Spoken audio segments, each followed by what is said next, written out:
Assalamualaikum warahmatullahi wabarakatuh. Kami daripada grup yang keempat bakal mengadakan mock teaching berkaitan dengan mata pelajaran matematik tingkatan 1, chapter yang ke-6 bertajuk persamaan linear dan subtopik yang dipilih adalah persamaan linear dua pemboleh ubah. Di mana kumpulan kami terdiri daripada saya sendiri, Nur Atika Ashlah selaku facilitator dan Muhammad Razik Daniel selaku ketua kumpulan dan juga berperanan sebagai collaborator. Seterusnya, Nur Atira sebagai learner dan yang terakhir sekali, Nawara Afifah sebagai contributor. Baiklah, kami akan mulakan mock teaching kami. Okay, Assalamualaikum semua. Okay. Yang mana yang ada line tu, tolong buka kamera. Yang mana yang tak ada line, tolong bagi tahu cikgu, tulis kat chat box, cikgu line saya tak okey jadi saya tak boleh on kamera. Sebab apa? Sebab cikgu nak tahu kamu mengikuti kelas saya ataupun tidak. Kalau tak, takkanlah saya nak bercakap sorang-sorang, betul tak? Betul. Okay, jadi yang mana yang line dah okey, tolong on kamera. Okay. Baiklah, sebelum kita start, cikgu nak kamu ingat balik apa yang kita belajar sebelum ni. Sebelum ni kita ada belajar persamaan linear untuk satu pemboleh ubah. Jadi hari ni kita akan masuk persamaan linear dua pemboleh ubah. Apa beza satu pemboleh ubah dengan dua pemboleh ubah? Siapa boleh bagi tahu cikgu? Apa dia? Secara terang-terangnya beza dia adalah bilangan algebra, betul? Betul.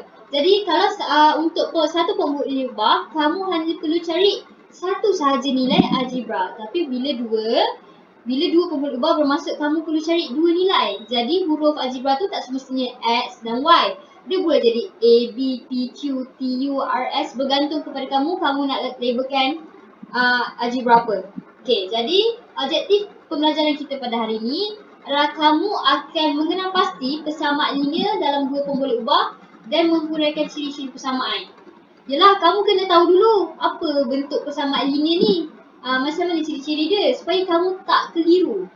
Okay, kenapa boleh menjamin ala cikgu senang je. Beza dia dengan nombor yang persamaan satu tu, satu algebra ni dua. Siapa cakap senang? Sebab kamu baru masuk linear. Kita ada kuadratik, apa semua tu dia pun dua pemboleh ubah. Jadi kamu kena fahamkan betul-betul untuk dua pemboleh ubah ni macam mana. Sebab tu kamu akan didedahkan ciri-ciri untuk dua pemboleh ubah. Boleh faham? Okey, seterusnya kamu akan membentuk persamaan ini berdasarkan situasi yang diberikan. Maksudnya ada soalan yang panjang tu, kamu akan bawa peluang maklumat dan kamu akan bentukkan persamaan linear untuk dua pemboleh ubah. Okey. Okey, yang terakhir sekali kamu akan diajar dan kamu akan pandai macam mana nak menyelesaikan persamaan dua pemboleh ubah. Maksudnya lepas kamu dah bentukkan persamaan linear tu, kamu akan diajar macam mana nak kira. Sama juga macam satu pemboleh ubah. Kamu bawa keluar, kamu akan gunakan 3 kaedah. Macam sebelum ni, cuba jaya, pemutarbalikkan dengan penghapusan kan.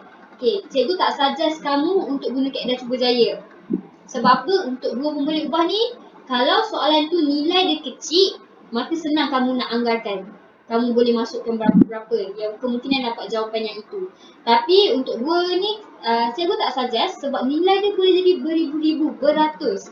Jadi, kamu akan, kalau boleh kamu mahirkan dulu pemutarbalikkan dengan penghapusan. Sebab apa? Nanti kedua-dua kaedah ni, dia akan berkait dengan untuk penyelesaian masalah persamaan linear dua pemboleh ubah. Okey. Jadi itu objektif kita dan apa yang kamu akan dapat lepas habis kelas ni. Baiklah, cikgu serahkan seterusnya kepada cikgu Atira untuk menerangkan isi pembelajaran kita. Okey, dipersilakan cikgu Atira. Okey. Hai, Assalamualaikum semua. Sihat ke? Okey, hari ini cikgu akan teruskan berkenaan dengan persamaan linear dalam dua pemboleh ubah. Okey. Terdapat 3 ciri-ciri yang membentuk persamaan linear dua pemboleh ubah. Ciri yang pertama, mempunyai dua pemboleh ubah. Okey, kalau kamu lihat pada 3 soalan di sini, 6P tambah 4Q sama dengan 9. Pada soalan ini terdapat P dan juga Q sebagai algebra. Kemudian soalan kedua ini pula terdapat X dan juga Y. Soalan ketiga terdapat H dan juga Q. Okay, kalau kamu perasan ketiga-tiga soalan ini semuanya ada dua algebra. Ciri yang kedua, setiap pembuli ubah berkuasa 1. Okay, kalau kamu jumpa soalan tu ada kuasa 2 atau kuasa 3, itu bukanlah persamaan linear dengan dua pembuli ubah. Okay, untuk ciri ketiga pula, bentuk umum persamaan adalah AX tambah BY tambah C. Nilai A dan B adalah bukan kosong ataupun senang nak faham, nilai A dan B tersebut kena ada nombor. Tak kisah 1, 2, 3 ataupun sebagainya lah. Yang penting kena ada nombor dan bukan kosong. Okay, kalau semua dah faham, mari kita tengok di sudut mari berbincang ini. Kenapa persamaan ini tidak dinamakan sebagai persamaan linear dalam dua pembuli ubah? Okay, soalan pertama, X darab Y tambah 2Y bersamaan dengan 3. Okay, mari kita tengok ciri-ciri dia. Di nombor 3 ini, persamaan tersebut adalah AX tambah BY tambah C. Nilai A dan B bukan kosong, tetapi di sini X darab Y. Maka itu tidak dinamakan sebagai persamaan linear dalam dua pembuli ubah kerana X dan Y ini didarabkan sekali. Okey, untuk persamaan kedua ni pula, mari kita lihat kenapa tak dinamakan persamaan linear sedangkan dia ada X dan juga Y. Okey, soalannya 1 per X tambah 1 per Y sama dengan 5.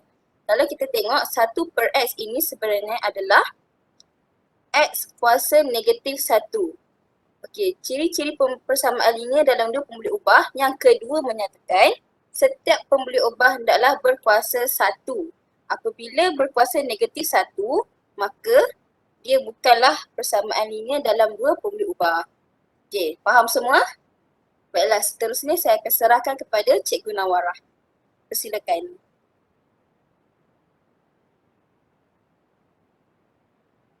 Okey, terima kasih Cikgu Atira. Hari ini Cikgu akan ajar macam mana untuk membina persamaan linear dua pembuli ubah berdasarkan situasi yang diberi. Okey, untuk contoh 7, berdasarkan soalan A, beza antara dua nombor ialah 18. Okey, kita highlightkan perkataan beza antara dua nombor. Jadi, persamaan linear yang terbentuk adalah X tolak Y sama dengan 18. Nampak tak murid-murid? Okey, contoh situasi B pula. Simpanan wang saku Ahmad berjumlah RMX, manakala simpanan wang saku Norita ialah RMY. Jumlah simpanan wang jumlah simpanan wang mereka ialah 600. Okey. Perkataan yang perlu di-highlight di sini ialah jumlah. Bermaksud, persamaan linear yang terbentuk adalah X tambah Y sama dengan RM600. Jelas tak murid-murid? Jelas. Seterusnya cikgu serahkan kepada Cikgu Razik untuk membuat contoh soalan.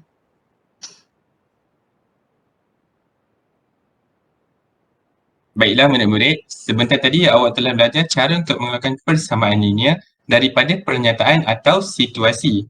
Okey, seterusnya awak akan belajar cara kaedah untuk menyelesaikan persamaan linear dalam dua pembuli ubah. Okey, seperti yang kita tahu, kita ada dua kaedah atau cara penyelesaian. Yang pertama adalah penggantian dan yang kedua adalah penghapusan. Jadi tanpa meninggalkan masa, cikgu akan terus pergi kepada contoh bagaimana untuk selesaikan persamaan linear dalam dua pembuli ubah bagi penggantian. Jadi untuk kaedah yang pertama adalah kaedah penggantian. Okey, untuk kaedah penggantian, cikgu akan ambil dua persamaan A dan B. Jadi A ni akan jadi sebagai persamaan yang pertama dan B sebagai persamaan yang kedua. Okey, syarat untuk penggantian, kita mestilah membuat, daripada persamaan yang ada, kita kena jadikan hanya satu ungkapan algebra di hadapan dan disamakan dengan yang belakang. Maksudnya, seperti kita tahu kat sini ada X dan Y. Jadi cikgu nak satu saja yang depan. Jadi cikgu pilih X. Jadi cikgu akan ambil daripada persamaan satu, cikgu susun semula. Okey, dari satu X tolak Y sama dengan 7.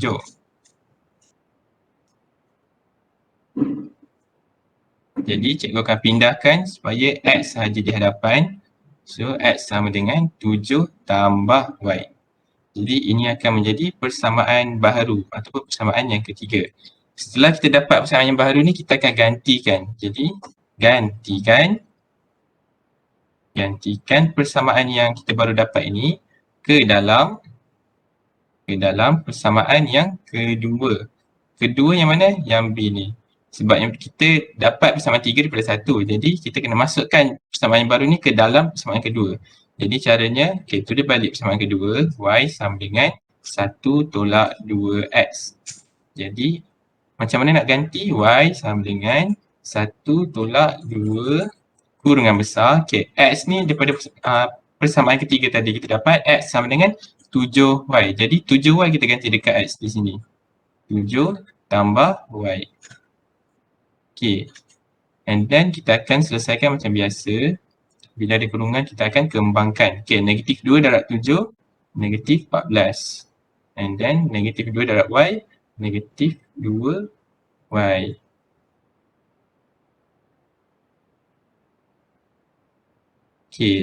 Lepas tu selesaikan macam biasa, pindah-pindahkan. Kita akan dapat 3Y sama dengan negatif 13. Jadi Y akan dapat negatif 13 per 3. Selesai dapat Y, kita akan buat untuk X pula. Macam nak cari X, kita gunakan persamaan ketiga. So dari persamaan ketiga ni, X sama dengan 7 tambah Y. So gantikan pula Y kita baru dapat ke dalam persamaan ketiga. So X sama dengan 7 tambah kurungan besar Y adalah negatif 13 per 3. Jadi tekan kalkulator, awak akan dapat X sama dengan 8 per 3. Selesai untuk cara ataupun kaedah penggantian. Seterusnya cikgu akan mengajar cara untuk menyelesaikan persamaan ini menggunakan kaedah penghapusan pula. Macam mana kaedah penghapusan? Untuk kaedah penghapusan, kaedahnya lebih kurang sama. Jadi cikgu akan pakaikan persamaan yang sama juga, A dan B sebagai ini yang pertama dan ini yang kedua. Jadi cikgu akan tulis balik. X tolak Y sama dengan 7 dan Y sama dengan 1 tolak 2X. Syarat untuk kaedah penghapusan adalah kedua-dua persamaan yang kita bina mestilah selari ataupun urutannya mestilah sama. Contoh yang pertama adalah X, di depan adalah X, Y, belakang mestilah nombor bulat. Jadi persamaan kedua pun kena sama juga. X, Y dan belakang nombor bulat. Jadi cikgu akan daripada persamaan kedua ni, cikgu akan susun semula supaya dia sama seperti susunan pada persamaan yang pertama. Jadi daripada 2, Y sama dengan 1 tolak 2X. Jadi cikgu akan pindahkan X ni di hadapan supaya selari dengan persamaan yang pertama. Jadi bila pindah di hadapan, negatif akan jadi positif. So 2X tambah Y sama dengan 1. Jadi ini adalah persamaan yang ketiga. Selepas dapat persamaan ketiga, kita akan comparekan persamaan pertama dan ketiga. Jadi cara tulis di atas dan di bawah. So X tolak Y sama dengan 7. 2X tambah Y sama dengan 1. Jadi tengok balik. Betul tak? X dan X, Y dengan Y dan belakang sekali adalah nombor bulat. And then kita buat satu garis panjang. Sekarang ni nama kaedah ni adalah kaedah penghapusan. Bila penghapusan, so kita kena hapus salah satu di antara dua. Kita ada dua, betul? X dan Y. Jadi mana yang mudah dihapuskan? Kalau cikgu pilih Y sebab Y tak ada nombor di hadapan. So kita akan hapuskan terus Y. Untuk yang itu kita tengok pula pada Y. Y dia persamaan pertama Y bertanda negatif dan yang kedua dia bertanda positif. So apabila persamaan itu berbeza tanda, jadi operasi yang perlu diletak di sini adalah operasi tambah. Jangan lupa buat kurungan besar supaya tidak keliru bila buat operasi.